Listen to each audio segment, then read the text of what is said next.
Can you hear the drums? They're sounding down the way. The time has almost come. Prepare for break of day.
Hello, and welcome to Sagas of the Sunless Reach, the Riddle of Rule.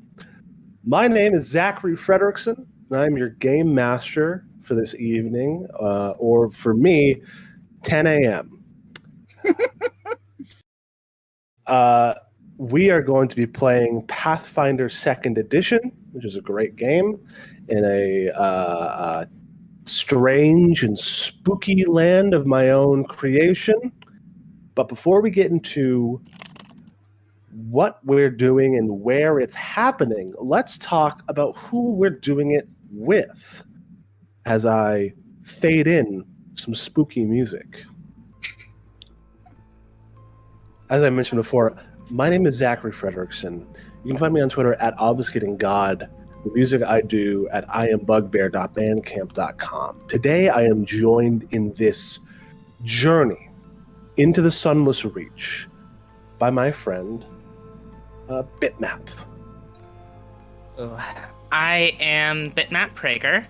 I am a cartoonist, artist person. You can follow me on BM Prager on Twitter. I have currently on a hiatus webcomic at ashenprincess.com. And very soon you will be able to find me on Kickstarter with the comic book Mountain, written by Emily Reisbeck and drawn by me. That's going to be a cool comic.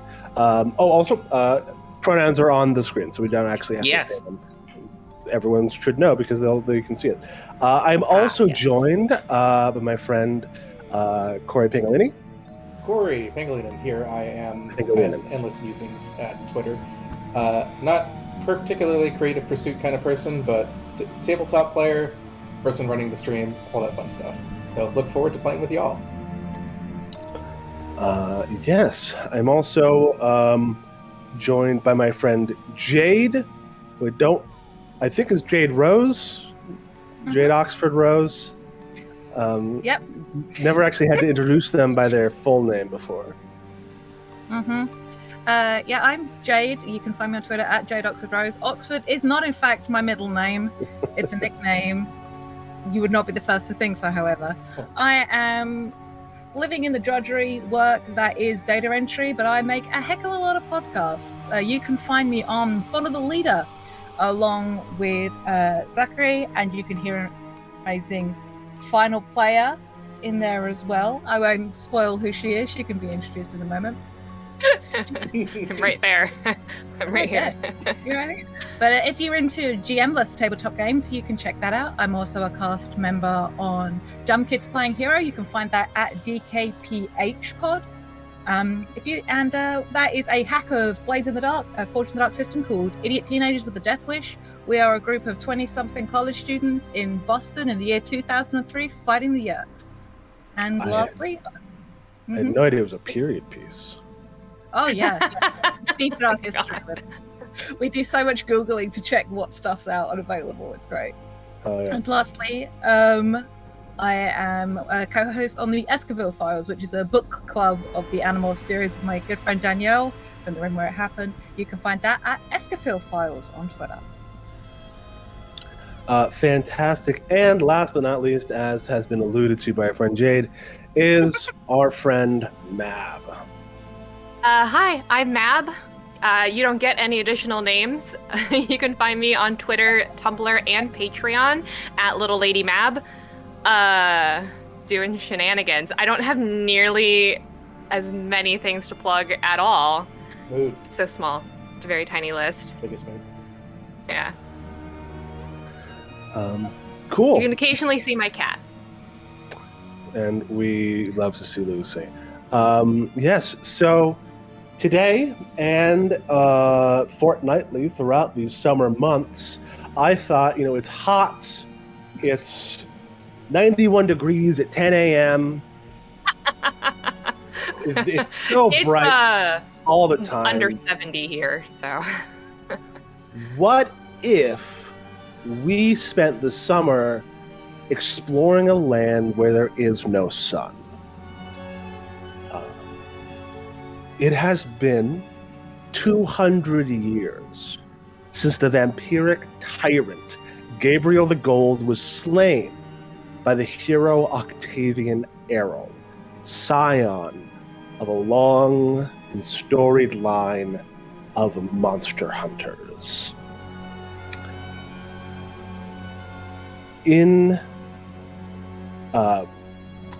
While the villain was destroyed, the aftershock of his death radiated throughout Tarandaur, filling the sky with thick clouds and rendering the sun a bittersweet memory.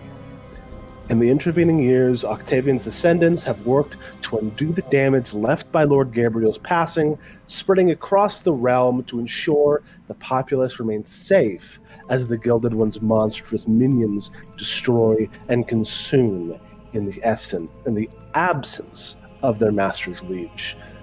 Now, the Errol's work as stewards of Tarandaur, pursuing their own avenues of study and research to improve the lives of the people of the realm, whether that be searching for ways to bring the sun back, acting as wardens against the encroaching tide of horrors that lurk in the shadows, or simply by improving the lives of those who continue to live their lives in this new grim land. In the small parish of Ruel, and I will go to the Ruel map now, so we can see it. Families of farmers and craftsfolk and fishers toil under the watchful eye of Aldrich Errol, whose miraculous cold sun lamps allow the growth of crops and herbs nearly extinct in other reaches of Tarandaur. Beyond that, Aldrich is deeply concerned with the education and training of Tarandaur's last line of defense, with his recruitment bands going from hamlet to hamlet and hand-picking the best and brightest for tutelage in Errol's sprawling, cutting-edge laboratory estate. Of course, as is the case with all ruling forces, there are those who chafe beneath the so-called Errol regime. Malcontents who flock to the dark forests surrounding Ruel to sit in camouflaged lean-tos and grumble about their place in the world, even as they lash out at the Errol's supply lines in misguided attempts to redistribute the wealth of Tarandaur according to their beliefs. These glorified bandit enclaves call themselves the Rams, and any self-respecting citizen of the Sunless Reach knows to report their actions wherever they are encountered. Right? Now, we're in a very particular part of Ruel right now. I should have made like a little token for the party. I got one. 1 second. Any bets on what it's going to be? Yeah, I was hoping. Yeah, a little torch.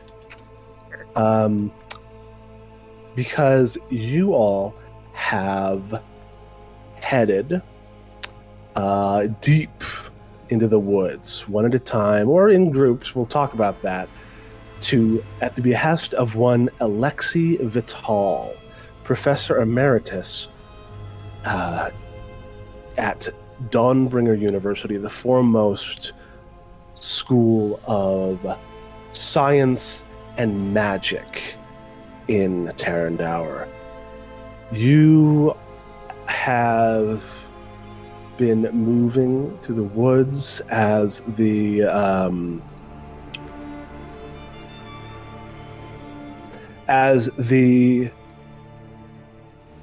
twilight day leaves its last bitter dregs of light and transitions into a true night. We alight on the cabin of one Alexei Vital deep in the forests southeast of the parish of Ruel. Who would like to go first? It is the middle of the night. Or not the middle of the night, the beginning of the night. It's evening now as you make your way through the deep forests to find a cabin. Who is the first to arrive, and are they arriving alone?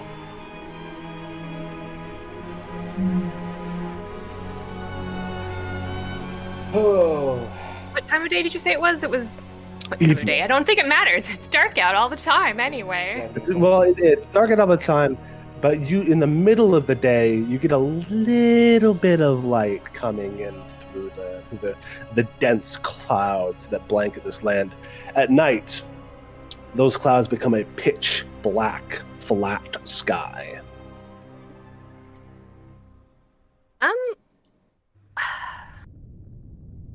I mean, I've probably be hanging out there. Just hanging out. Just hanging, I guess. You arrive. You're the first to arrive, walking deep into the fringes of Tarandaur's Sojourn Wood. A single flickering light materializes out of the gloom. A small, unassuming shack, its windows glinting from within with guttering candlelight. A welcome sign in the dark forest, if not for the churned wake of footsteps on the ground and the lock hanging, lopsided and broken, from the door's frame. As you break the tree line and approach the cabin, what do we see? Well, as I step out of the tree line, Elżbieta is a very slight young woman who has bright, long red hair that is capped up underneath a large cap, and wearing plain colored clothes. Very, overall looks very unassuming except for the shock of red hair. And as she approaches, then seeing this kind of all looking to pieces, well, I would like to do what I do best and kind of poke around and investigate a little bit, actually, before I get a little too close. Cool. What would you like to investigate? Let's see. You said there was a bunch of footsteps kind of just smeared into the ground, so it looks like there was some kind of shenanigans going on out here, you said? Yes. A bunch of churned footsteps. The earth outside is still damp from a bit of rain earlier in the day, which leaves it perfectly moldable as a medium for telling the story of what happened here. You want to give me a perception or survival to inspect these tracks? I will love to give you a perception. Yes, look at that. I did it. 16. That is a 16, which is not actually that good because your bonus is +8. I know. Yeah, you're looking around. Also, I forgot to mention, everybody has begins this game, as is the way of Pathfinder Second Edition, with a hero point, which they can spend at any time to re-roll a check or save. And also, a little house rule that I use for casters, that we don't have many here, is that a spellcaster can also spend a hero point to force the target of a spell save to re-roll their save. Lovely. Good to know. Thank you. Yes, which, so if someone rolls a nat 20, you spend a hero point, and then they roll a 4, then you're golden. That doesn't usually happen, but it could, and that's why it's on the table. Elzbieta, you could spend a hero point to re-roll that 16, or you could just let it lie.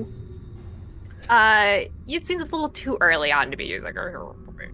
Sure. So as you kind of look around, so many sets of footprints. You do definitely get pretty much all the footprints that you were able to divine or discern were made from heavy boots, metal boots. And as Elzbieta is inspecting these footprints with concern, because Alexei Vital is a friend and colleague of yours, and something strange has happened at his cabin. Somebody else breaks the tree line. Who is that, and are they alone? Well. Yes. Well, the spear is hardly ever one to be tardy. Mm-hmm. And it does sound like perhaps she and the luminary were on the path together. Stepping side by side, Neri looking at each other. Mostly on Precus's part, because he is a little distracted by the content of his book. Incredible. Introduce your characters. Those of us who have played or listened to Sagas of the Sunless Reach Dishonored Guests, which was feed dropped into the Roomware Podcast's RSS feed, will recognize Aprika's Luminary as having previously been a hero that we have known. A protagonist. I don't know if hero. Wow. Exact heroics occurred that day in Grand Mud. I get called out and I haven't even been here 5 minutes. Well, shoot. For those of us who were not there, please tell us about your characters, both of you, in whichever order you prefer. So, Precus is about in his mid-30s at this point. I believe it was a good period of time between here and there. A decade. There it is. So he's had some years under his belt by now. Still in the middle of his career, but he stands at about 5'8" to 5'10". He's very wiry, but you wouldn't really be able to see it under all the clothes he chooses to wear. He has black hair slicked back, sort of shining a little bit with the oil he uses, and an often distracted or thoughtful expression. His clothes are patterned with green, look very much like a poisonous animal slinking through the wilds, although he does his best to at least try and keep clean. He is not the most attentive to his appearance. And then you'll notice, too, he has in one hand a leather-bound tome, which carries the same emblem as his badge, that of a sun breaking through a ring of clouds. Very cool. And he travels with the spear. Yes. Kasana stands a good 6 inches below Apricus. And she is despite her shorter size, she's very hard to miss, for she does have a glowing rock spilling bright light that spins around her head over and over again in a halo. And she wears a a bright blue halberd with the symbol of a sun on the center, and where the rays of a sun would be, there are instead many grasping hands reaching towards it. On her back stands a pole weapon that is considerably taller than she is, and under her halberd is a good amount of armor. Her white hair spills up almost as if there was a wind gently raising it from under her. And as she steps along this path, plants seem to get a bit more excited, if there are any plants at all in this murk, as if they are getting a good ray of sunlight or a fresh dose of rain. Precus may or may not be too distracted for this, but he probably feels pretty good walking by her. Just for some reason, it's like getting an energy drink, and like when you're just about to crash. It's like getting some Sunny D. Yeah, just getting all that vitamin D. Yeah. Cool. And yeah, so the two of you arrive. You see the same thing that Elżbieta saw. You see the small undersleeping shack, the candlelight flickering within, the broken lock, the churned up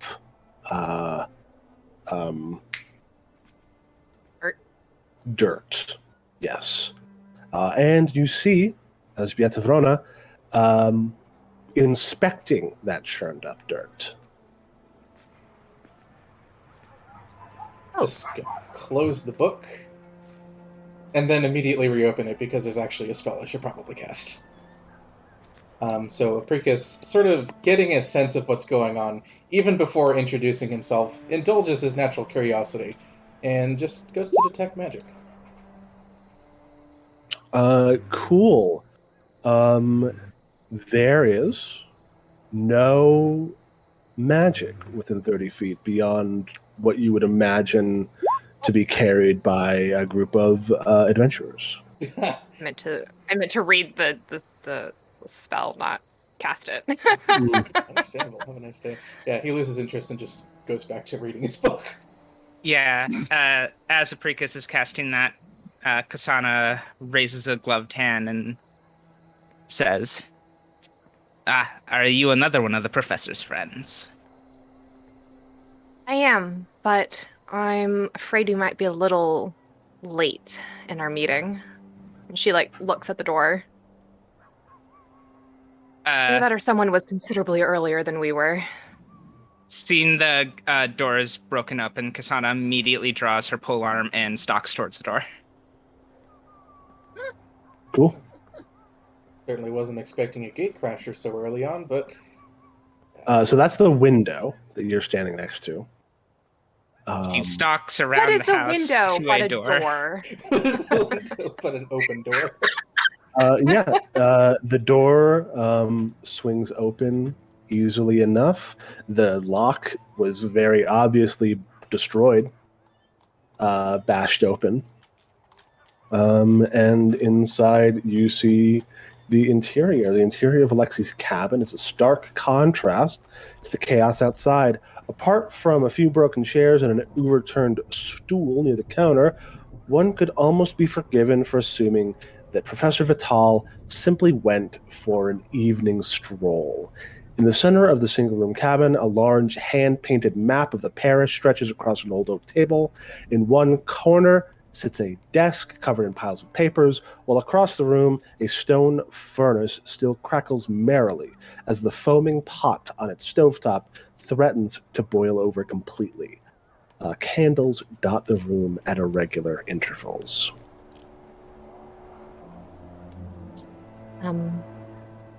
I'll just kind of, without saying anything, just squeeze right past Kasana and step inside and take the pot off the stove.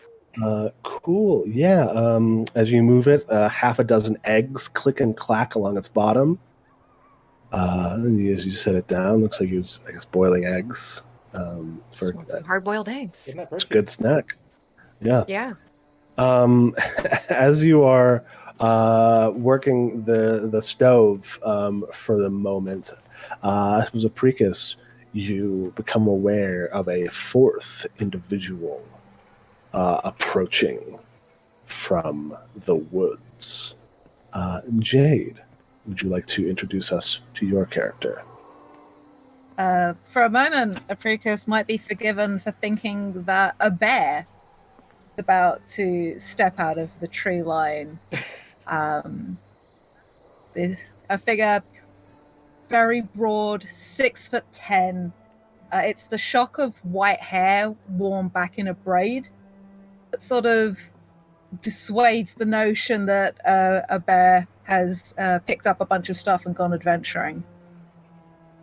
Oren has sort of a dusky blue-grey skin, which is very unusual. You don't tend to see anyone looking much like that.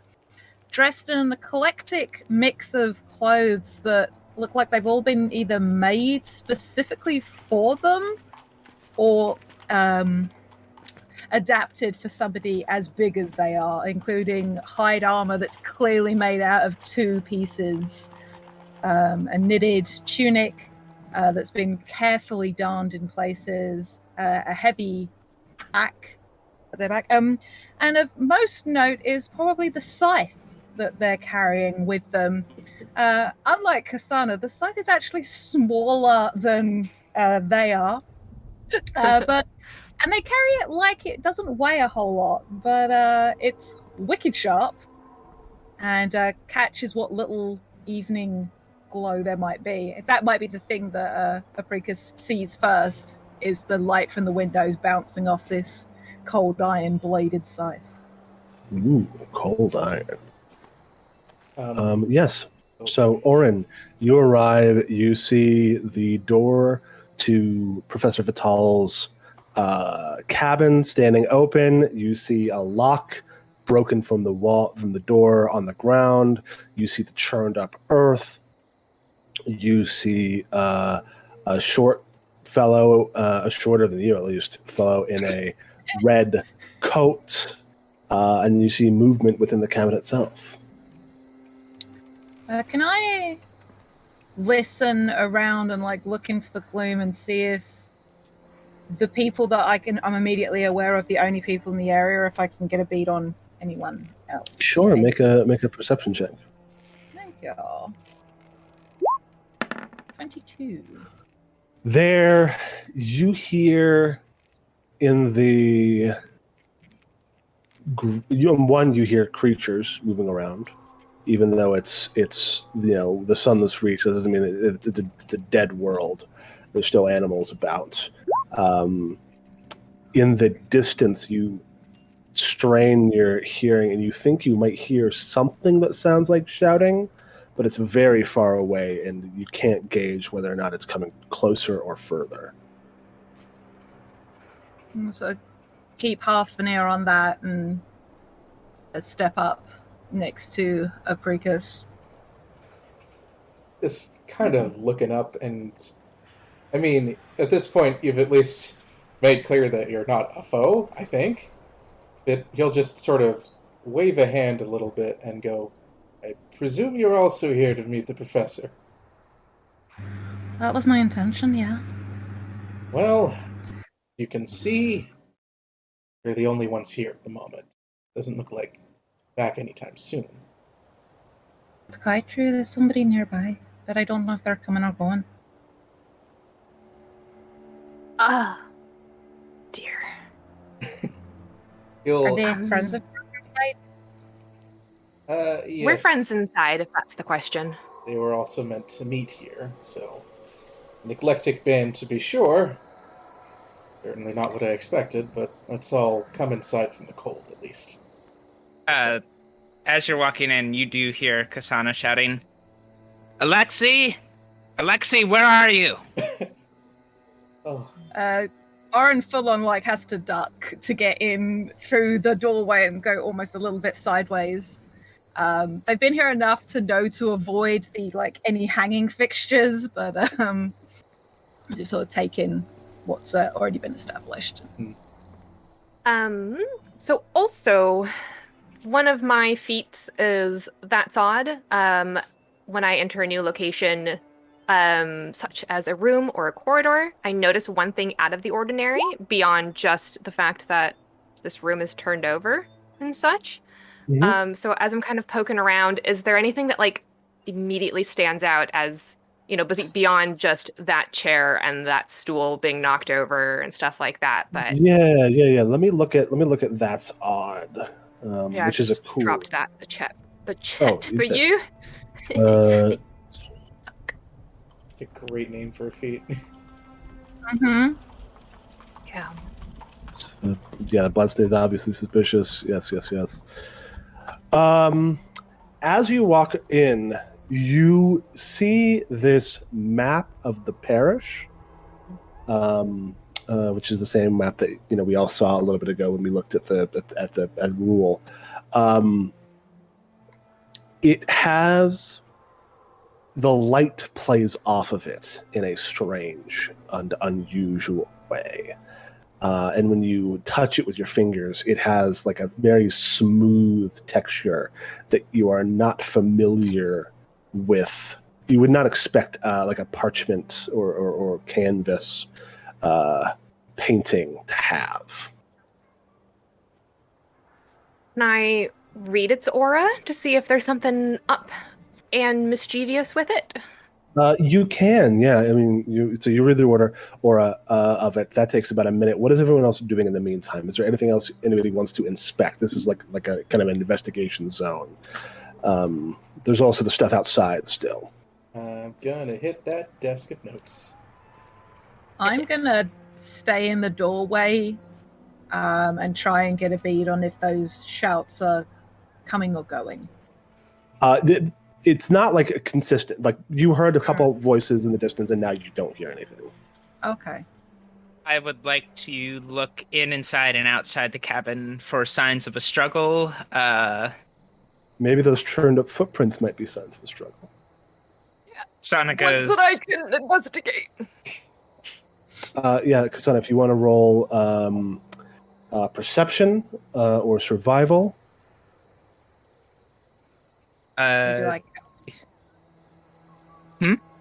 Would you like help? No. Kasana is suspicious of Orin.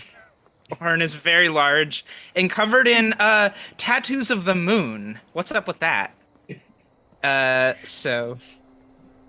Yeah, no, I didn't mention the tattoos. I should. Oh, you minor detail. Well, Bitmap does. They're not actually tattoos. It looks on closer inspection, you'd see that they're painted on. It's very sort of in the style of, sort of woad, Celtic warriors, or Viking sort of war paint. But yeah, a motif that shows up a lot is indeed a crescent moon above a larger circle, and the same symbol is on a leather pouch at their belt. So, very cool. did she actually ask you what the deal is with the moons? By the way, Bitmap. Not yet, but Kasana has absolutely not put away her guy's arm, the tall pole arm, and is kind of just glares at you as she walks out the door. Which she probably has to shove you out of the way because Orin is so large. Yeah, I'll just step back out of the way politely. Kasana, guy's arm in hand, you kneel down to get a closer look at the footsteps outside of Alexi's cabin. You have done you're a soldier, you've seen what it looks like when armored men run back and forth. Your inspection reveals that at least a dozen heavy-booted individuals moved decisively from the outside of the cabin, surrounding it from all sides. You also note a set of dragging footsteps leading away from the doorstep in the direction that the heavy boots came from. Also, general stuff that you notice if you walk around the cabin. There's an outhouse. There is a set of stables, which is a little bit strange to you because you did not know Alexi to be a rider. Perhaps this was just for friends to stable their horses when they visited. But yeah, you see those footsteps kind of, the bulk of them are around the front door, but you see that there were people all around. Yeah, that definitely takes her a bit, but once she gets back, she's going to alert everyone immediately. When Kasana gets back, Elżbieta, there was no magical aura on the paper. Okay. You could inspect it in other ways, but magically, it's nothing. Okay. Yeah, I'm probably just gonna keep I'm just gonna keep poking at it and looking at it as we talk then. Cool. At the same time, Apricus, you see Alexi's desk. It is well cared for and ancient. You actually recognize it as the same one that he had in his office at Dawnbringer University when he became an emeritus and stopped, basically when he hit tenure and stopped teaching actively. He took it with him and brought it to this cabin. It is littered with dozens of sheets of parchment of different weights and shapes, all covered in Alexi's dense looping script, as well as a battered leather sheet that once acted as a journal's binder. There's so many of them.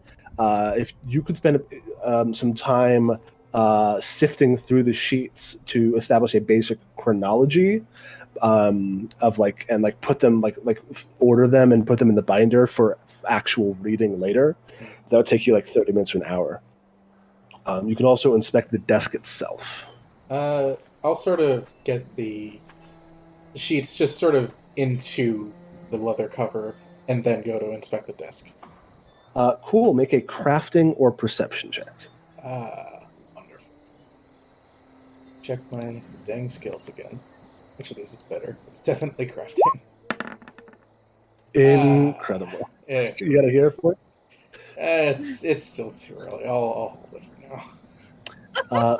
Fair enough. As far as you know, this desk was carved from a single piece of solid wood. Wow, good craftsmanship. He pats the desk. Solid joinery. Yeah. Incredible. They even carved little slits into it. Mm-hmm. Crazy. Yeah. And then Kasana returns with what information do you impart? A group of armed people came in, surrounded the house. They seem to have taken Alexi. They go back in the direction of the footprints. We might be able to catch them. They're shouting, so... Sounds like our kidnappers, I guess now is what they are. There were a dozen of them, which is far more than there are of you. Smart money is on not following them. We can track them, certainly, but I wouldn't want to follow with the intent to engage. Who around here has that kind of men at their disposal? Do I? The Earl? No. Perhaps. Yeah, I was going to say, besides the, what's his face? The guy that I've forgotten his name. Thank you. Besides him, who in the area would know, would have that sort of, manpower or, would feel intimidated by the professor? You can make a society check to try to rack your brain. I would love to make a society check. Society, the only thing to look for. Oh. Bugger that. I mean, there's Aldrich Errol. 12, but... Yeah, there's the Errol of this area. Who knows? I'm not doing too hot on these rolls. Yeah, I was gonna say our brains today is a little lacking. Well, no, I mean everyone else did fine on the investigating, except for me, the investigator. I didn't do fine. Excuse you. High five. Hey. Do we know what Alexi's been working on since moving out here? He told you. Let me see what else, what information he had. He has been kind of going around Tarandaur in general, but recently has gone to Rule in particular. He is been doing his bit to you're not 100% sure, but the missive that you got was that he had discovered something terrible here, some sort of dark secrets that he needed your help with.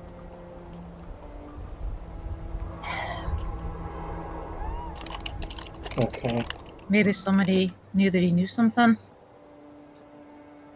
Always possible. People knowing too much tends to be a problem. Apricus will sort of gather up the roughly arranged binder of notes and drop it into his backpack. And then go over to see that map that Elizabeth was looking at to see if there's any destinations or other important markings that have been made on it. I'll trade you the paperwork if you want. Sure. All right. I can glean some contents from some quickly scanning loose papers and carefully discerning the contents. Oh, I will. Don't worry. He'll hand over the binder, just a little reluctantly, just a little bit. She'll hold it out so you can see it as she starts flipping through it. Yeah. So, Elzbieta, you are looking. You have glean contents, right? I do. He keeps not making the noise because I'm already on the page. Yeah, give me a society check as you attempt to flip through these papers and learn something from them. Fingers crossed, fam, that it goes better this time. Apricus, give me a crafting check to inspect this piece of. You and me, Apricus, let's go. Yeah, let's make our intelligence good this time. Oh, geez, that was almost a 1 on my screen. Jiminy Christmas, that's better. Oh, yeah. Yeah, that's workable. That was almost a 1. I saw it go and I was like, oh, Lord.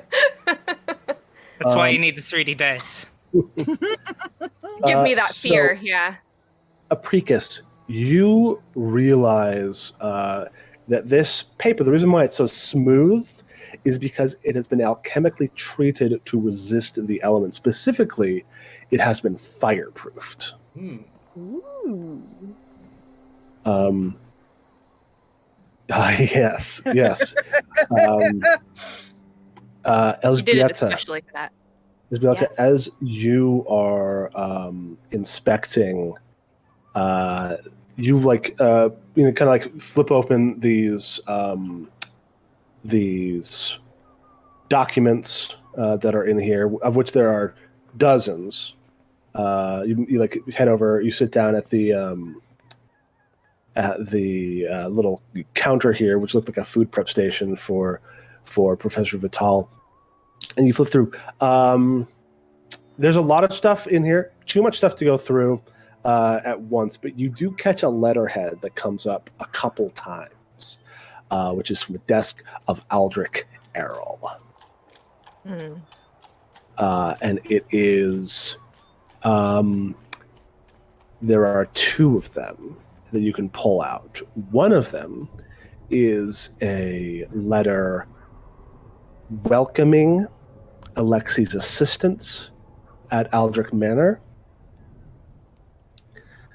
as a scholar and scientist, which is what Alexi is. And the second is a notice of termination. Speaking of giveth and taking away. Yeah, absolutely.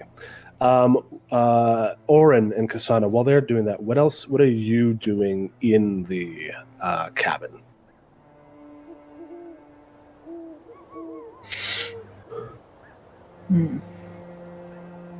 I feel like Oren's picking up the broken pieces of stuff and trying to tidy up, basically.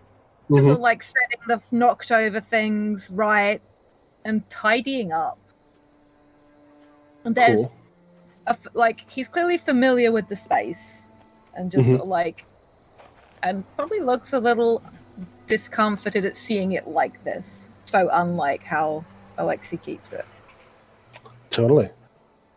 Kasana sees him starting to tidy up, and everyone else just examining things, and she loudly puts a gauntlet on the table. Not quite a slam, but almost a slam. And says, every moment we spend in here, the professor gets farther away from us. First and foremost, we should probably do some introductions. I'm sure you all know Apprecious the Luminary, famed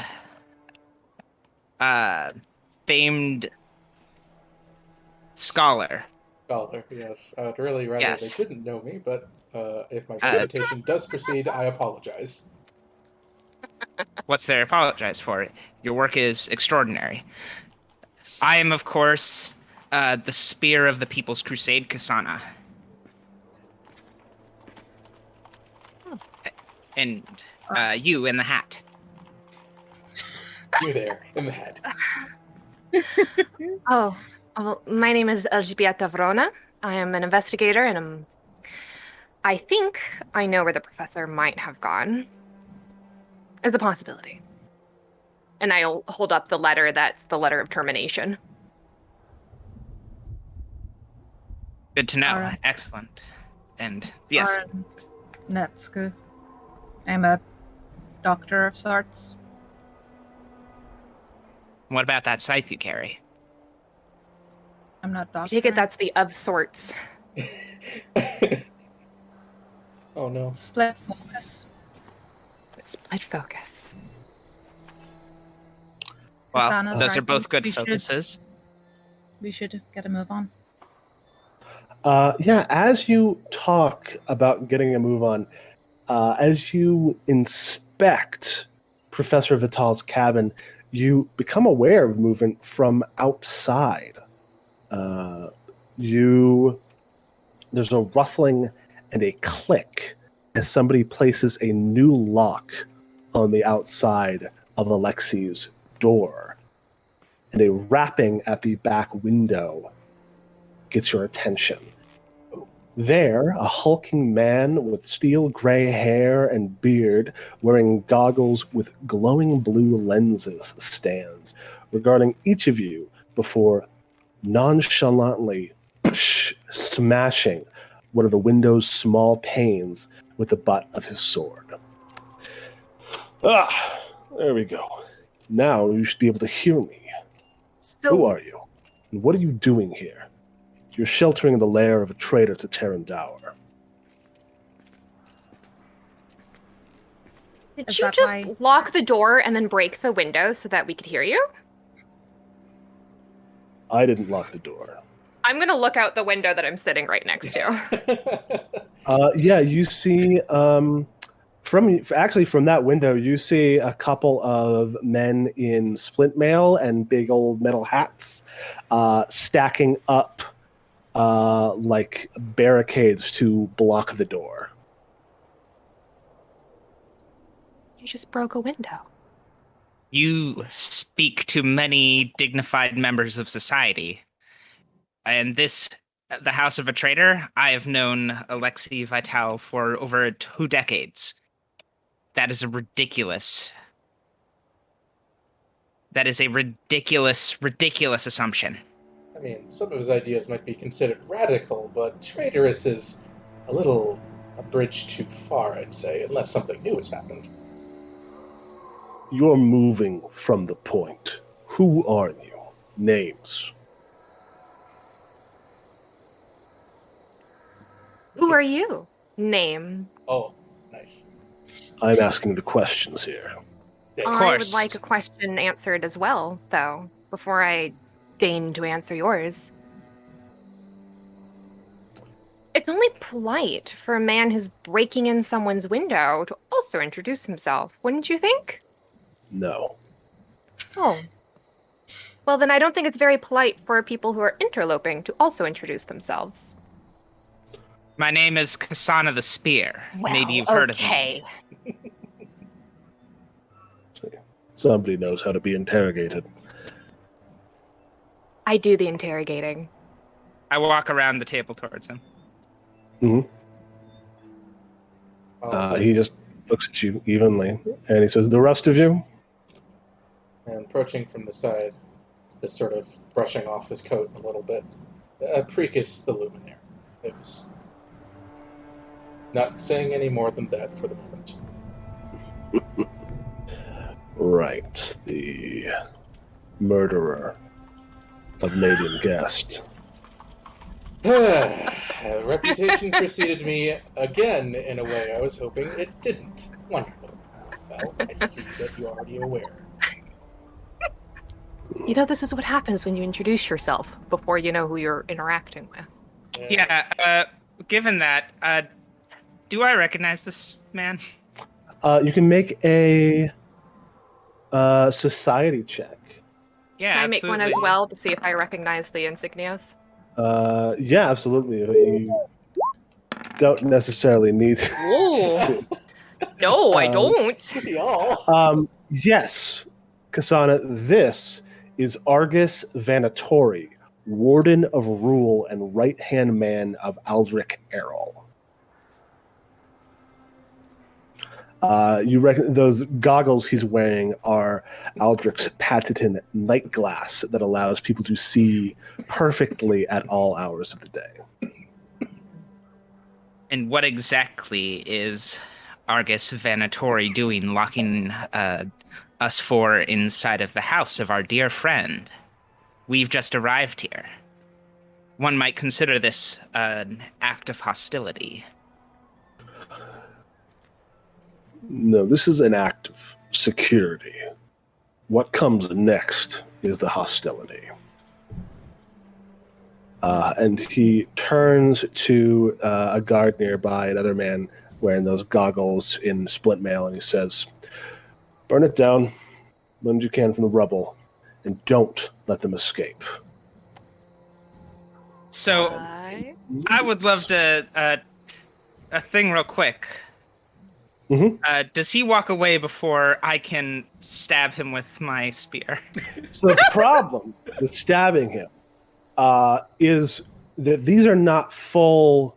I mentioned they're small pane windows. It's like a lattice of steel and iron bars with like little like baseball-sized chunks of glass, because you can't make huge panes of glass.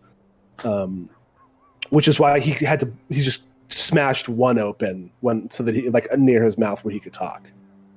So unfortunately, he is not. You can't get your pole arm out all the way there. Let me. Do I see the man who's intending to set the house on fire? Yes. You see.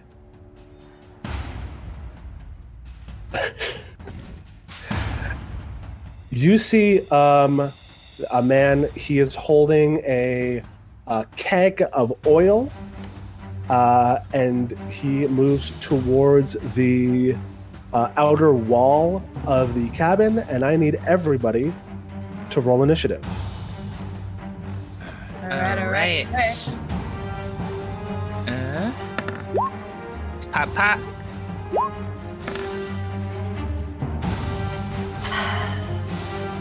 I have to say that with a completely new character, my initiative is still just horrible. Yeah.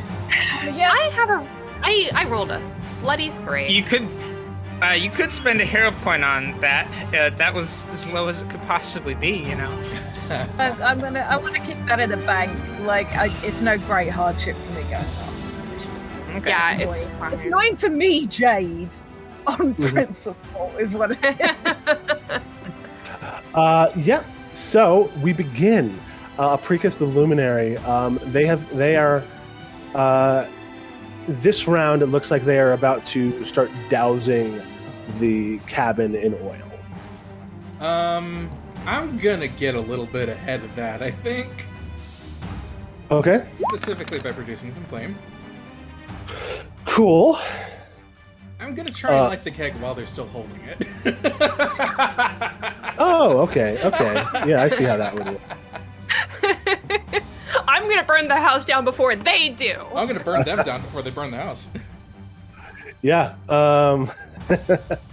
Okay, so you're firing at the keg itself? Yes, specifically. Okay. Well, 26 definitely would hit, even with it being like smaller and it being through a window. You like the little ball of flame like goes through the window of the through the, like one of the panes of glass. Maybe even through the pane of glass that Vanatori broke, and lights on the keg itself.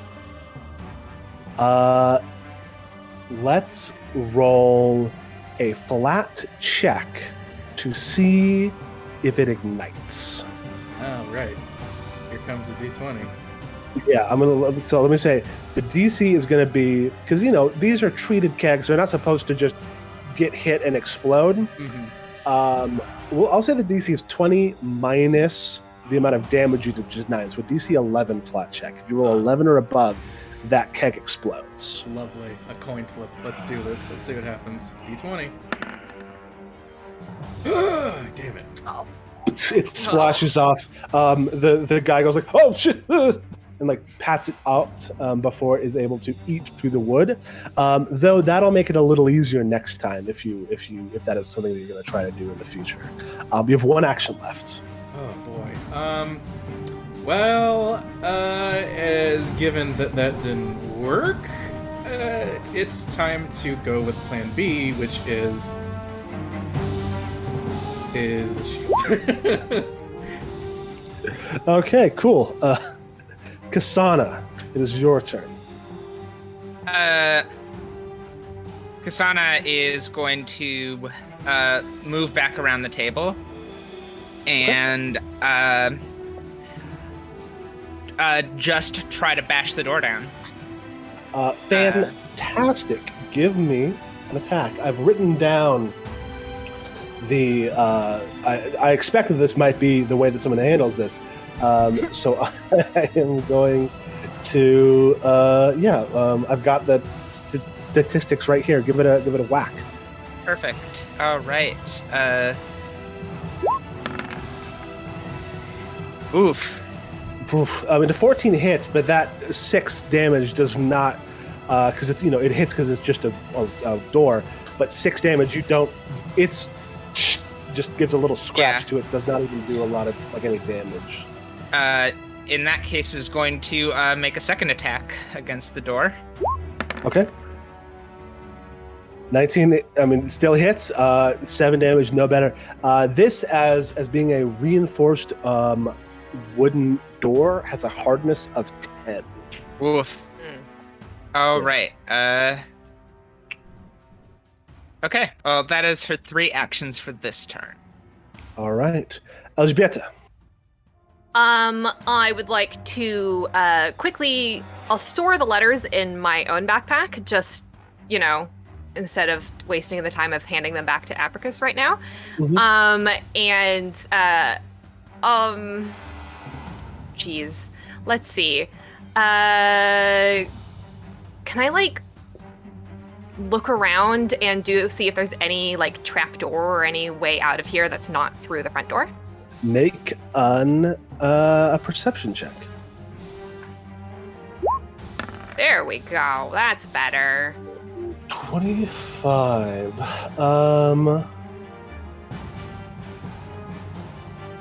Let me just check my... You don't see anything from where you were. You're kind of looking around. It's kind of a lot's going on right now. You maybe move to because there's nothing in this corner of the house at least. Right. Yeah, I was gonna move over towards here because my best bet would be if there's anything, it might be under the rug. Nothing under the rug, but you think you're on the right track and that there is a trapdoor here. somewhere. Okay. That Alexei would not. He's just too smart a man to like make a place in a place that only has one in and out. Yes. Yeah. Oh my god! And it wasn't under my. Where else could it be? What if it's under the map? The desk. Under Oh my god, the solid desk. The solid desk. It is actually not one piece. It's not one piece of wood. It splits. The joint wasn't as solid as I thought. Oren. Alrighty.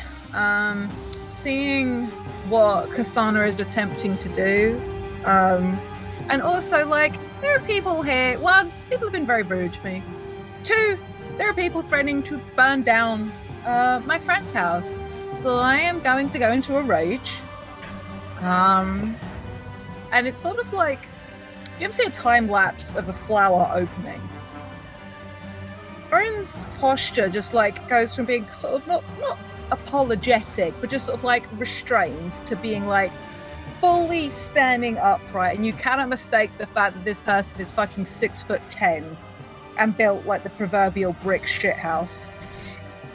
And he's just gonna move over to the door and attempt to do what Kasana was doing. Doesn't have reach, so we'll have to move all the way up there. Yeah. Bodily We'll slam attempt the door. to yeah. Cool. Give it a whack. You deal 2 damage to this. 14, 4 damage.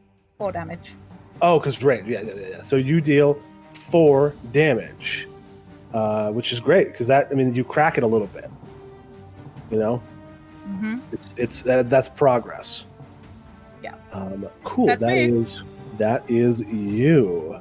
I have to copy a bunch of shit in here real quick. 2.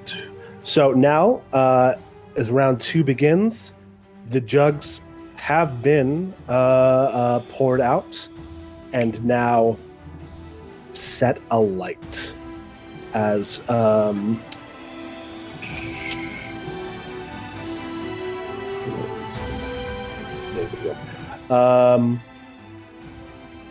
the cabin begins to slowly fill with smoke.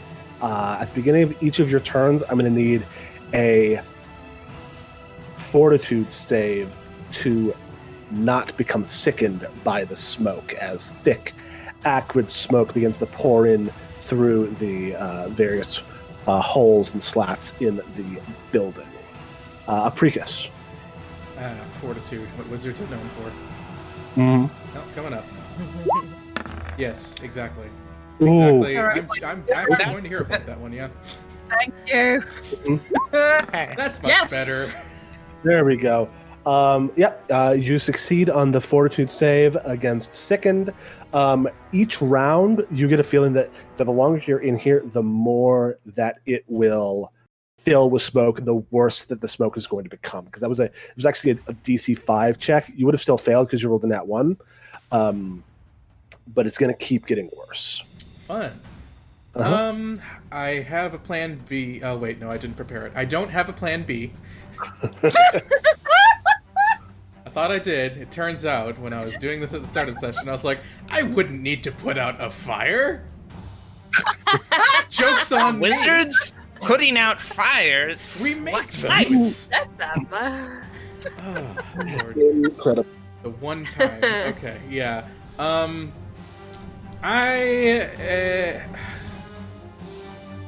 These people, do they look like they're just going to sort of stand by and watch the fire? Is anyone going to try and start poking at us while we're scrambling around trying to It doesn't look like any. It looks like what they're doing is they're burning this building down, and they're not interfering until that's happened. Okay, lovely. Yeah, I'm just gonna start helping tear up the floor, looking for that exit that we hope is there. Cool. Give me a perception check.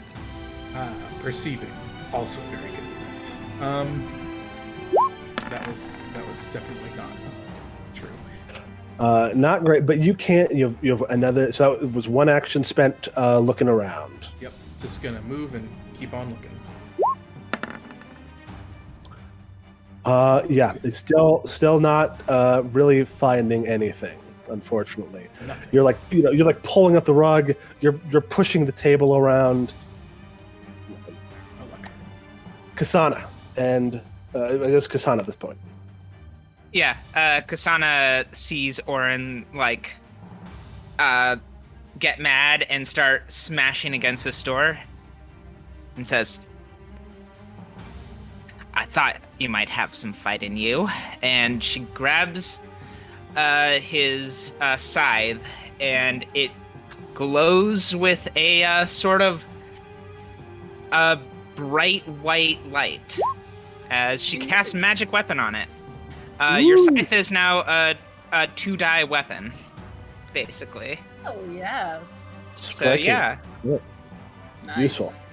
Yeah, and with her third action, she is going to grab the map off of the table. Thank you. Thank you. Cool. Yeah, you have the map. Elżbieta. Kasana, did you do your fort save? Oh, right. I did Yeah. not. Save. Yes. As long as you don't hit a 1, everyone should succeed on this first round. Yeah. Yeah.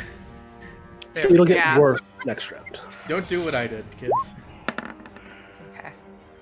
Mhm. Okay. I'm gonna keep perceiving. Let's see. Do I want to investigate the table or the kitchen? Okay, Africa, I'm gonna leave the table to you. Or the desk. I'm gonna jump back over towards the kitchen and start checking over here. Cool. Make your perception checks. You can do 1 per action. All right. There's 1. There's 2. Cool. Yeah. No. You see, there's a little stuffed pheasant sitting on a stand, kind of looking at you quizzically. In the heat of the flames, it almost looks like it's betrayed. It says, "Elżbieta, how could you let me burn?" You see the half dozen boiled eggs in the pot. Snack it off. But there is no trap door here, unfortunately. Okay. Orin Natsuko. All right. Save. And yeah, I'll take another, sort of shrug, roll my shoulders a bit, and adjust to the grip on the side and try to slam at this door again. Hell yeah. Ooh, that's a 25. It's 25. Unfortunately, objects don't take critical hits, I don't believe. So that just that Does the is the second roll another yeah. D10 or D10. So 5 damage total. Yes, 5 damage total. And I'll go again. Cool. Another 5 damage. This is actually starting to look a little damaged. Right. Oh, and another 7 damage. So yeah, this thing is like you have almost so it's a total of 10 damage. 12 damage. You are actually starting to splinter this door. You can see the guy behind it, and that one unfortunately doesn't even hit. You can see the face of the guardsman behind, his goggles glowing in the darkness. As the fire comes into the room. Nice. Nice. Yes. You are now standing in fire.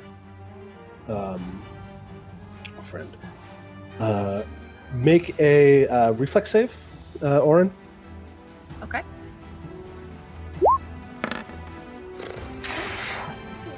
Rough. Orin, you as fire kind of comes out, you take 11 fire damage. Okay. as it runs its way up your boots. Guys, I hate to inform you, I am now at 48 hit points. Oh Lord. Whatever. Is that accounting for the temporary hit points you got when you raged? That I was. Okay. Apricus the Luminary. Okay, well, I've been left the desk, so I will give the desk the old college try. All right. Let's take a look, see? Ooh, Hell I'd yeah. say that was a look-see. That is a look-see. You do notice there's a patch of discolored wood beneath the leg of one of the desks. It's actually already on the map. Wow. Oh yeah. Like that one? Yeah. Look at that. Wow! Look at that! Nice. Spoilers, and we didn't even know it. Yeah. That's the funnest thing is spoilers you don't pay attention, draw attention to. But yeah, do you think there might also be something else about this desk? You feel like you didn't really give it as good of a look as you could have last time.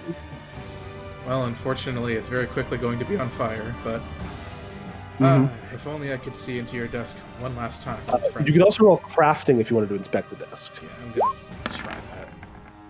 Okay. Boom. Yeah, all right. First one. Easy peasy.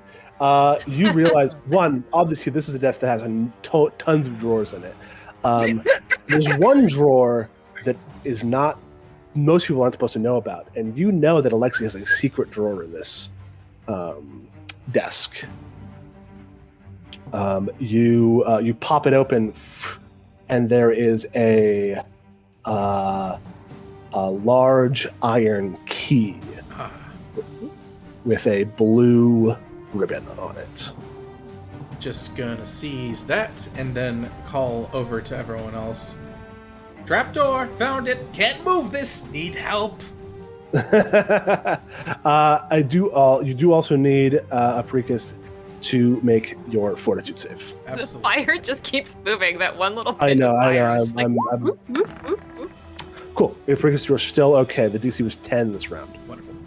Kasana. All right, Kasana makes the save, is super fine, and is going to rush over to this trapdoor and try to lift it open. Cool. Give me an athletics check. I'm good at those. Sweet. Yeah, Kasana, one hand, flip the table. The desk goes flying. The door is just right there. You see even that there is a little ring that was hidden underneath one of the desk's legs. You can just pull to open the door. All right. Also, another thing that you notice is the map that you're holding as you come to the closer to the flames. It feels warm.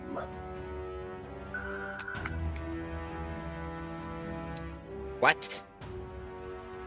We'll worry about that later. Yeah, you have Freakus, one why action. does this make you feel warm? We will worry about that when we're out of the house. But it is interesting devilry, I will give you that. Yeah, so there's action to run over there, action to throw the desk. The door is still closed, but you have one action left. I throw the door open. Fantastic. You open up the trap door. Kind of a silly way to make that visible, but It works. Let us get on his turn. Elzbieta. Fortitude. I hit Yes. fortitude. Come on. I don't. Oh, there it goes. Beautiful. Cool. You're still fine. Yes. Then I will just. I'll just jump into the trapdoor. Just volley across the room and just go phew, right into it. Elzbieta, you drop into the trap door. At the bottom of that, there's a ladder going down, and you see some sort of gloomy tunnel that you're in. Cool. I will just get out of the way. Just like go down and get out of the way as far as I can. Cool. Orin. You look and you can see into the eyes, the goggled eyes of the guardsman. He's holding a spear and a shield, and like prepared for you to try to burst out of the door. How busted is this door? The door is it's halfway busted. One more damage to it will get it to its broken threshold, which means that you'd be able to like reach out and interact, but you wouldn't be able to get through until you destroyed it entirely. Okay. I am not a smart person. Gestures gently towards my -1 intelligence modifier. And my scythe is extra like glowy right now, so I'm gonna carry on where I am until somebody tells me to leave the door alone. Mm-hmm. And, I do think Aprika's yelled something. I did yell that there was a trapdoor here and that I needed help with it. Yeah, and Kasana went and opened the trapdoor. You know, like, fair. Yeah. He got help with it. Karst. And then Elzbieta just said nothing and disappeared. Yeah. Oh, this is the other thing. Very cool. You're also standing in fire. That's fine. This is fine. Cool. This is actually the most off-brand version of using "this is fine" as a meme. Frankly, that's another 5 damage. There's my save. All right, so your fortitude is still good. You deal 11 plus 4, so 5 damage to it. Mm-hmm. Yeah, you've broken a hole into it so that you can see through and could like reach through and interact with something on the other side of it. Can I attempt to reach for? How is the guy within reach? He is not within reach. He is back 5 feet. Coward. That's smart. Yeah. He didn't want to get set Actually, on fire. Yeah. Oh. Oh. No, Zach's. Oh. What? Hi, everybody. camera. Welcome to Stream Difficulties. Mm-hmm. Stream's still here, right? It's just that It's just map yeah. is. And now yours is temporarily, so I apologize. You've been demoted. Oh, wild! Mhm. Didn't realize that was going to happen. We just do a little bit of this for the time being. Crazy. Okay. Cool. Orin, make a reflex save. Yes, and I still have that. Reflex save. 16. You're going to take 14 fire damage. Oh, God. All right. Should be back. Win. Sorry. We're here. Okay. The being on fire more than anything is what's really selling this to me. So I think I just sort of lock eyes briefly with the guy I can see and just say, and anyone that can hear will notice that Orin sounds different. And it's just like, I will remember your face. And I'm going to step away from the door and head to the trapdoor.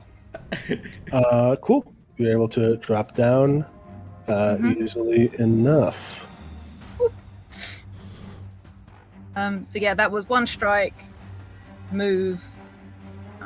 Can And I then- reach out and just like yank Apricus down? You could push Apricus in. Can I just like scoop him as I go? Just like, Make an athletics check. okay, this is fair. 21? 21, does that beat your fortitude, Apricus? Yes, it does. I have 17. For passive. Cool. Yeah, so you just grab Apricus on the way down. Hark! I've been scooped. Cool. It is round 4 as all the other fire continues to spread. savvy gamers would recognize this as very similar as the beginning encounter of Age of Ashes. Oh, I recognized. Yes. Kasana, you are in fire. Make a reflexive. It's a 22. You don't take any fire damage. As your turn begins, also make a fortitude save because of the smoke. I do get sick. You become sickened 1 as your turn begins. But thankfully, you don't have to do anything beyond jump down into the thing. Yeah, so she turns and looks out the window and shouts to this to the guard that is can see her. Argus has made a grave mistake. You tell Aldrich Errol that we are not dead, and we now know of his crimes. You can expect to see us again. Why did we leave? I might reconsider changing your occupation before then. The crusade is coming for you. And I'd like to just roll an intimidation real quick before I jump down. Cool. Make a demoralize. Make an intimidation check. All right. This is -1 because I'm sick. Hell yeah! 20 total. He definitely looks scared, and he goes, "All right, I'll do that." Okay. All right. And then she jumps into the hole. And she jumps into the hole. Whoops, wrong one. There we go. And oh no, what's happened? We're somewhere else now. Can't believe you would just go and announce everything like that. That was. I love it. I love it. I love her. This is our extreme contrasting charisma characters. Not only did Why would I not announce all of our intentions? room on fire. That is the Not way only of justice. Did you not kill us, I'm coming for you. Because I'm extremely not like, dead. Yeah, your mistake was letting me live. The trap door beneath Alexi's desk opens to reveal a ladder descending into the gloom. At its base is a cramped, roughly excavated space that seems to continue east into a small tunnel. Maybe this one's better. On the very edge of the screen. I still have dark vision while I'm raging. I think Oren's eyes, you can actually see they're sort of a violet-y color, are actually glowing a little bit in the dark in the way like a cats do when they catch the light. I forget the correct term. We'll go first. Roll. See. And once Kasana drops down, she does have just a big glowy light circling her head. Yes, Kasana also is giving off a light, which let me set that quickly. Thought I had done so. I guess I didn't do it on the saved version of the token. It's fine. It'd be what, 2020? Yeah, 2020. 2020. Yeah, just east of the cave of the ladder is a small cave. You see above. You probably want to move out from below this as like shards of wreckage are starting to fall down the ladder to that hole. There. I probably have moved in a little bit to give space for everyone to come down. Mm-hmm. Just kind of like chilling. Thank goodness. Thank goodness. Yeah. So just east of the ladder is a small cave propped by 5 support beams with rugs on the floor between them to give it a little bit of a homey feel. This cavern has within it 2 large wardrobes, one standing open and the other locked with a big iron padlock. The open wardrobe has a number of crescent hooks in a line on his back wall, suggesting that a number of objects were once stacked here. The bottom drawers are likely empty, though a handful of small dark grains dot the lowest shelf. As you're looking around here, you also see hanging on the wall of this chamber opposite the opposite the wardrobes are a pair of banners. One depicting a white sun grasped at by numerous hands on a blue field, and a second depicting a ram's skull with the words, "No shepherd but the flock," around it on a red field. Do I recognize the "No shepherd but the flock"?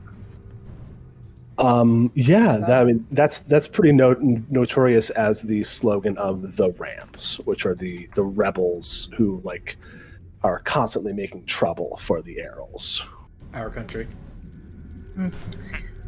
Alexei, you've been making friends. Slow down there, Doctor, Kasana says, and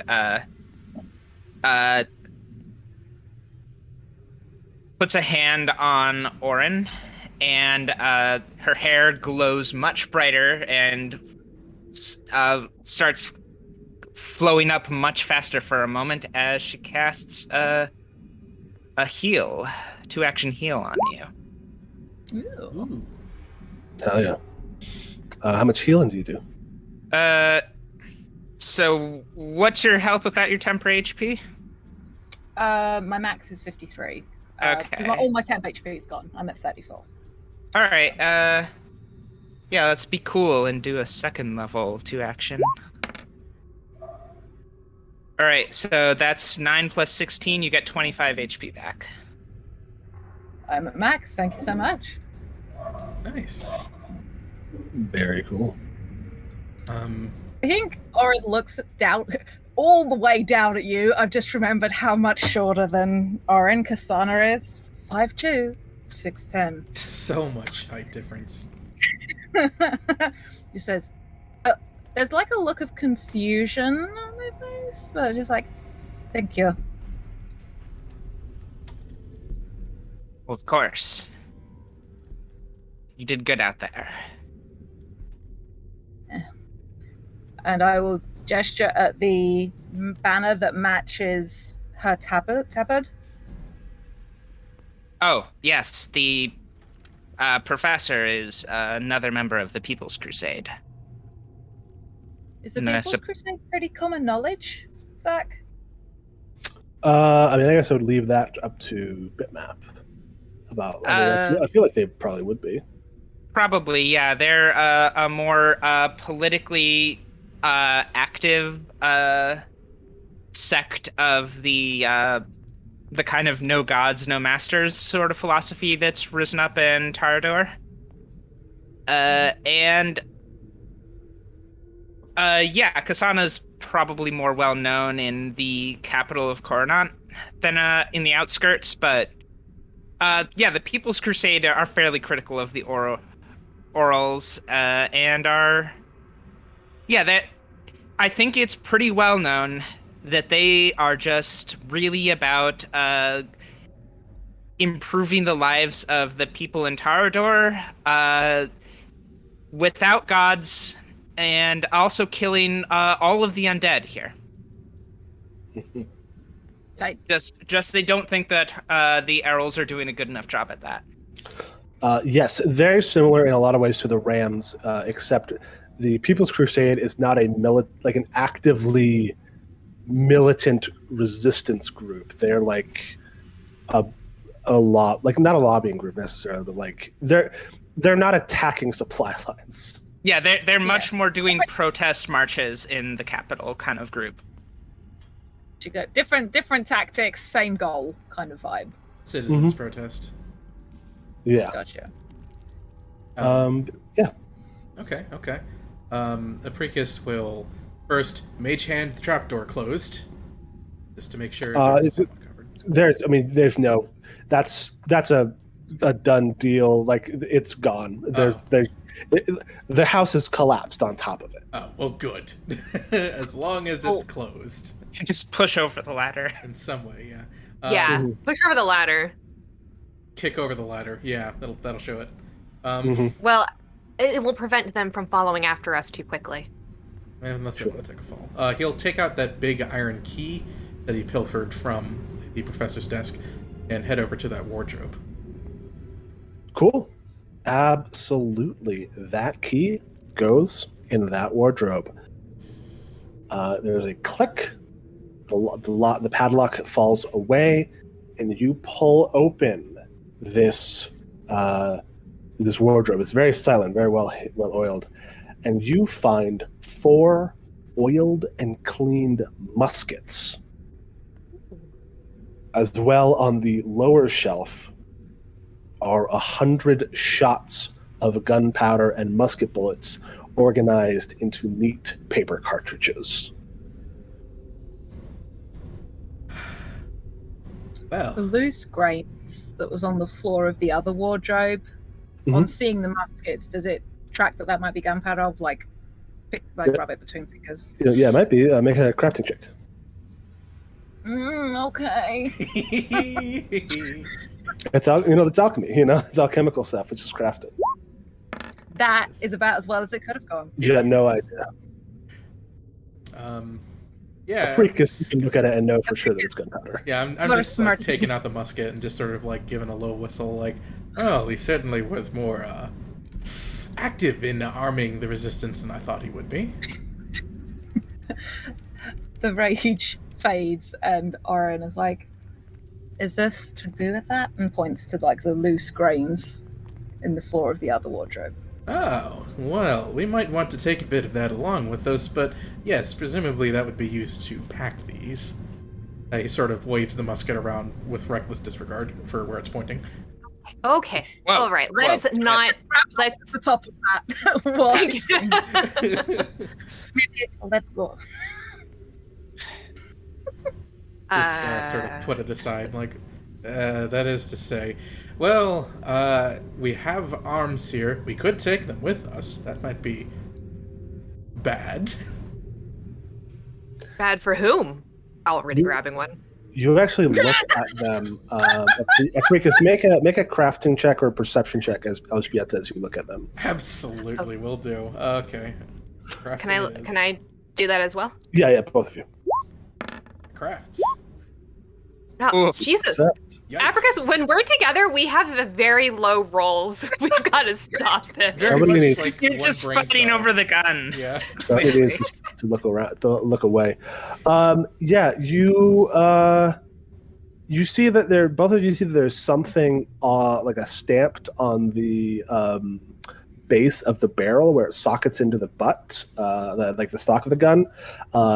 It looks like it's been filed away, but you don't know what it could have said originally. Just keep one. What kind of weapon is it? Can I use it? Am I allowed to use it? It's a martial weapon, which you're allowed to use. Actually, I think muskets are a simple weapon. So this fall, Paizo is putting out Guns and Gears, which is introducing firearms to Pathfinder as well as the gunslinger class and the adventure class. I'm so excited for that, but it's going to be a little late for us to use it. So I'm just using the firearms presented in the Guns and Gears playtest, which presents muskets as a martial weapon. I would much rather use this instead of a crossbow, Yes. but because my crossbow is not my style, but a musket is actually. Yeah. Absolutely. I'll post this. I'll post this in our Discord server so you can see the firearm table. Basic simple mechanics of it. It's a two-handed firearm. Does a D6 piercing or bludgeoning. It's versatile in that way because it's just a ball that shoots really hard. So it affects bludgeoning and piercing resistances. It has a reload of 1, which means you need to spend 1 action reloading it. It has 1 bulk, and it has the fatal D10 trait, which means whenever you roll a crit with it, all of the damage dice are increased to D10s, and you get an additional D10. Ooh. Much like the pick that Treju in the one-shot used. Yes. Except as a ranged weapon.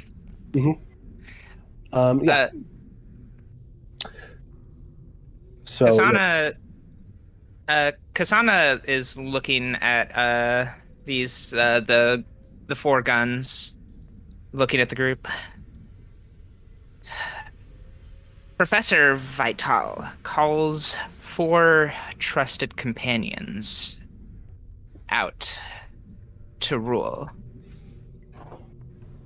We get here, immediately are attacked by the Errol in charge of the county, and when we find a trapdoor that leads below, we find 4 guns.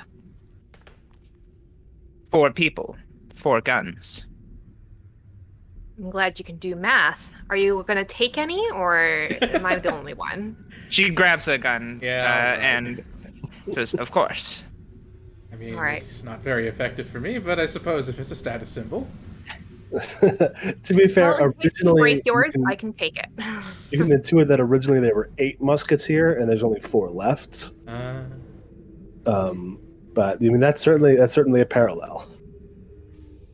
He'll just sort of sling it into his bag. Again, not I at all. presume the hungry. professor wanted to meet us in person, but something happened. Definitely could have done it in a place that wasn't out in the middle of the woods, but I do feel that this letter of termination might have been intended to be a little more permanent than what any of us would have liked. And I'll also hand the letters back over to Apricus, going, "Here you go. Oh, Thank you for letting me look at them." That's perfectly If they all right. wanted him dead, they would have left him in the building and burnt it down with him inside. They wouldn't have taken him away. If that's what happened, yes. I would say yes, burning the building with people inside of it's a little too obvious. Anna said they dragged someone. So presumably Alexei. Possible. Yeah. Just a quick That's check on the time scale here. Would we have enough time for Apricus to sort of get these notes organized also? No, because I mean, you could spend that time, but that like I said, that would be like a half hour to an hour. Gotcha, okay. You've got like probably 10 minutes before they realize that you didn't die. Got it. Well, also less than that when Yeah, I was gonna Kasana say, is just like, Kasana "We did- didn't die!" Did declare that we didn't die. True. Well, no, you didn't say we didn't die. You said "will return," right? Which could be like the Dracula in season 1 of Castlevania. I will return in 100 years and pay forth the cruelty you've done to me. she was very clear, though, that she did intend for them all to come back and reap justice. You know, who knows? It could be a curse. They could be like, "Oh, that lady cursed us." Yeah. But yeah, so that you see the It's not going to take a musket. Fair. More ammo for me. And I will sort of walk up the tunnel a little bit, like paying attention to the surroundings. The dark vision's gone now, but I know we've got the light from Kasana. Yeah. You see, there's just past. There's a chest. Any look at it? This one is not locked. Ooh. It is a large chest. You see in it, it contains a wooden box containing cosmetics, false facial hair, spirit gum, and a few simple wigs. Love to see it. Spirit gum. You would recognize as an elite disguise kit. Ooh. I want one. Look at that. Additionally, in this chest is a number of different. This is actually the thing that I had maybe forgotten a little bit. Elizabeth, when you look at those letters, they are not to Alexei Vital. They are to a different name. Oh. And Orin, Wizard Pendragon? and Orin, you find a bunch of paperwork in that name, fabricating various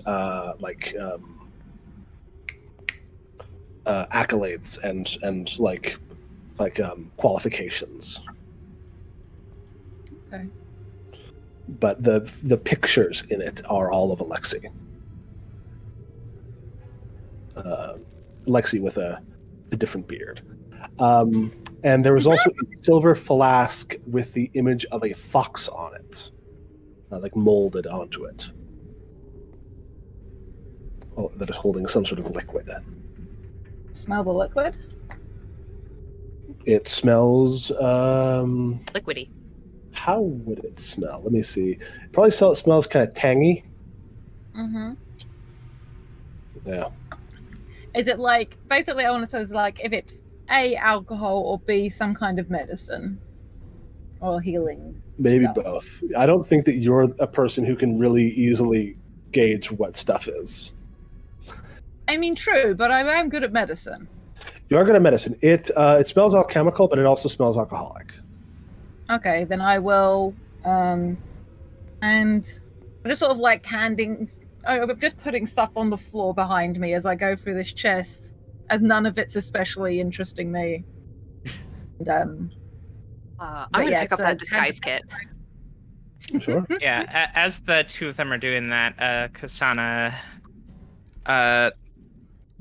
holds Apricus back for a moment.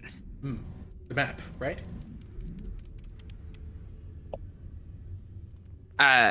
Was what Argus said true? About a betrayal? A traitor? About murder. Murder. Well, it's phrased as that way, but the story is significantly more complex than might have made to the public. Yes, the professor just never mentioned that in his praise of you.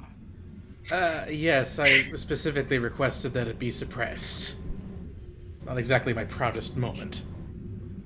But murder is a little more extreme than I would have phrased it. It certainly was a political upheaval, but not, well, I mean, it depends on what you thought of the... I would have phrased it as a slaughter? Thanks, Treasure. Technically speaking, I was not the one to hold the pick. Exactly. It just so happened that there was a bit of fey trickery, is what they would call it, happening, and it's really a long story, not for right here. More for the road. Very well. Suffice it to say, though, no, it was not murder, or if it was, then it was not unjust. It is good to hear that, as long as you do remember that life is precious. Oh, of course. And that it should not be ended wantonly. It was not a choice we made lightly, I can assure you of that. Good. I'm glad to hear. Sort of gesturing forward. The map, if you please. Yeah, hands over the map. Okay, I'm gonna get a closer look at that thing. Going to produce some flame and just hold it up to the map. You produce some flame, and nothing happens to the map. Ah. This will be a little more... is a more intense source of heat. Am I able to divine anything of it based off of what Kasana said earlier, at least? Make a crafting check. Cool. Thank goodness I have alchemical crafting. And continue to be a little brain. You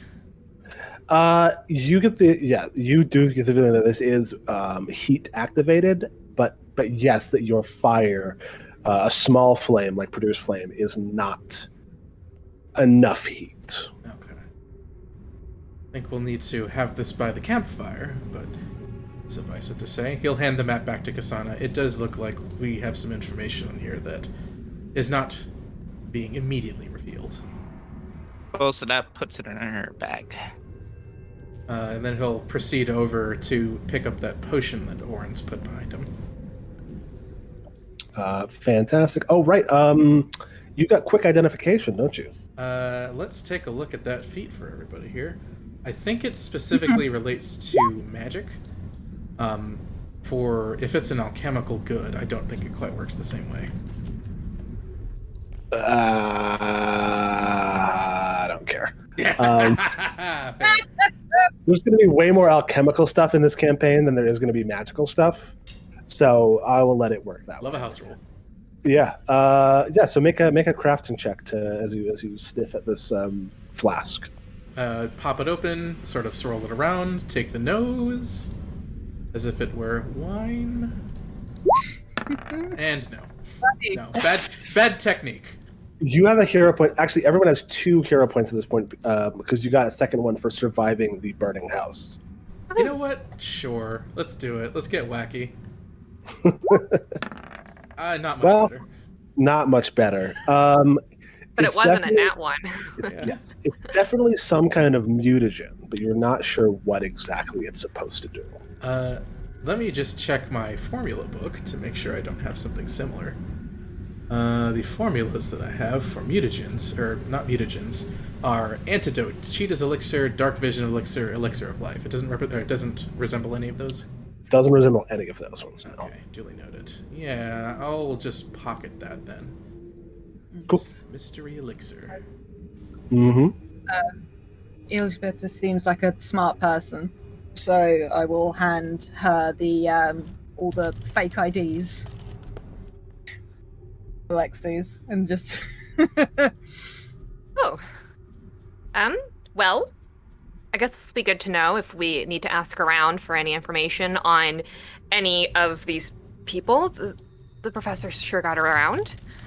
Yes, he was. He had fabricated the identity of Holbrook Mason, a tinkerer and silver worker.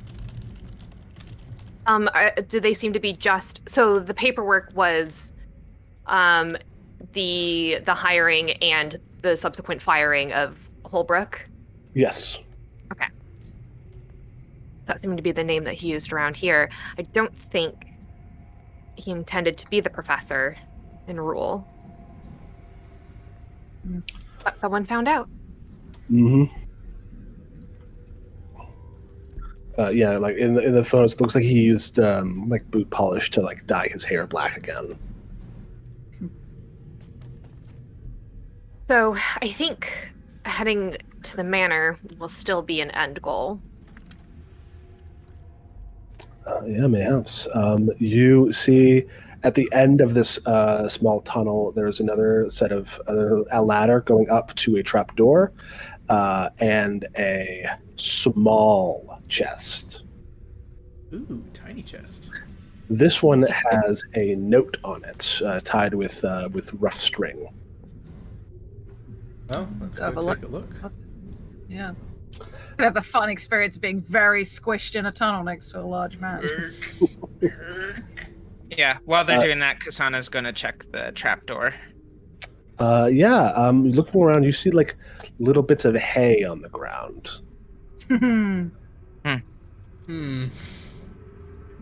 Hopefully the stable is unburnt. Apricus, you look at this. The label on this chest. The note says for Sorin, Sorrin. Okay, well, not going to stop me from cracking this open. But first, before I do, I'm going to detect magic on it. Sure. Let me cast the actual spell with my face. Detect. With your face. No magic. Okay. If there's anything in there, it's only alchemical. Certainly hope it's not trapped, and then I'll pop it open.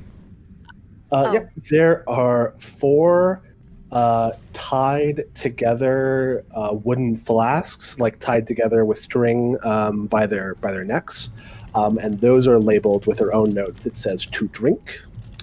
And there are 4 spherical glass bottles that are nestled in some crumpled up paper that are labeled "to throw." I may have a sense of these already. The bottles are probably bombs, if I had to guess. Flasks, well, we'll see. And then... To drink. Yep, to drink. Probably Water? good. Picking out one of the spherical, I was just like, water maybe? We'll find Did out you very say quickly. Water? Just gonna do the same thing I did earlier. Pop them open and have a whiff. Sure. Hopefully, divining something of them this time. Mm-hmm. Or just burn open the hair from off the inside of your nose. Oh, Yes. Do you? This might the bottle, the flat. Wait, sorry.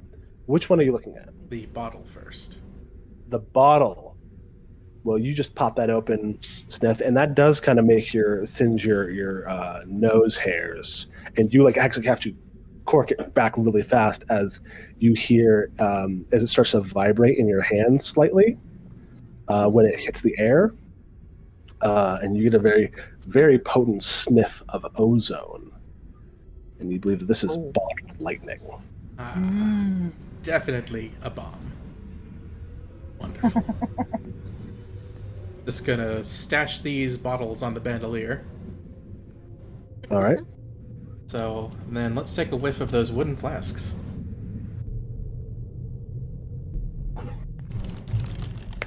Let's see here. Crafting. Yep, these ones also easy. They are cherry flavored. A little bit like a cherry cordial. A little bit of fizz to them.